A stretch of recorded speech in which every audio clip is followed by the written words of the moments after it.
Mga igsoon sa milabay nga duha ka Domingo, ato ang ipamalandungan ang kasing-kasing ni Kristo isip hari. Ug ato ang nabasahan nga ang iyang kasing-kasing natandog uban sa kaluoy para sa katawhan nga walay gikaon. Ug sa atong pagbasa karon, ang iyang kasing-kasing natandog uban sa kaluoy. Nining tungura isip magbalantay ang maayong magbalantay. Ang Ginoo gugma ug sa kanunay ang iyang kasing-kasing natandog uban sa kaluoy. Bisan karon sa iyang pagtan-aw sa matag usa kanato, ang atong mga hiniugma ug ang tibuok kalibutan. Gibitan niya ang matag usa kanato nga nasamok ug gitalikdan nga pahiladman ang atong relasyon uban sa maayong magbalantay. So diha sa ato ang mga problema, diha sa daghan nga mga pagsulay sa kinabuhi, hinaot nga muhatag kitag dugang panahon diha sa pagampo, pagpamalandong ug sa kanunay mosali kita sa Ginoo. Atong nadunggan kining mga pulunga, ang anihon daghan apan jutay ra ang mga gani. O kasagaran atong gi-associate kining mga pulunga nga magampo og dugang pa para sa bukasyon.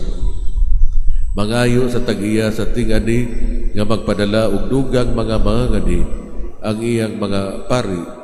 However, kini usa ka tawag para kanatong tanan. Since kitang tanan gitawag sa pagkabalaan ug sa ato ang mga apostolay, kita gitawag nga mag-ani sa anihon pinaagi sa atong pagkabinuniagan. Kita gipatawag sa atong maayong magbalantay o gitagaan og otoridad ug gahom ug katugod nga dalhon nato ang iyang giharian sa atong kinabuhi. Ang mga apostoles ni Kristo adunay grabe nga enkwentro uban sa iyang kasing-kasing sa wala pa niya sila ipadala sa pagsangyaw sa maayong balita. Gibag-o niya kining maong encounter matag karon ug unya sa tibuok niyang kinabuhi sa atong pagkita niini sa atong ebanghelyo o bisan asa. Niining encounter gitugahan niya ang iyang mga apostoles uban sa gahom sa pag-ayo sa mga sakit, banhawon ang mga patay, limpyuhan ang mga sanlahon ug papahwaon ang mga yawa. Ang mga milagro nga sama niini dili mahitabo left and right of our hands, pero aduna kitay gahom sa pagdala kang Kristo ngadto sa matag kalag pinaagi sa atong pagsaksi aron kita makahimo og mga milagro sa kinabuhi sa mga karnero.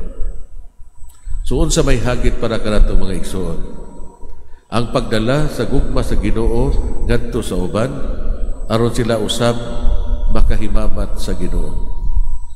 Ikaduha, mag-imbita kita og mga higala nga makiguban kanato o mag-imbita ka og higala nga makiguban kanimo diha sa pagampo. Mangutana kita karon sa atong kaugalingon. Nadungog ba nako ang boses o tingog sa Ginoo sa kinahiladman sa akong konsensya? Giunsa man ako pagpasalamat ang Ginoo sa bililhong gasa sa pagtuo.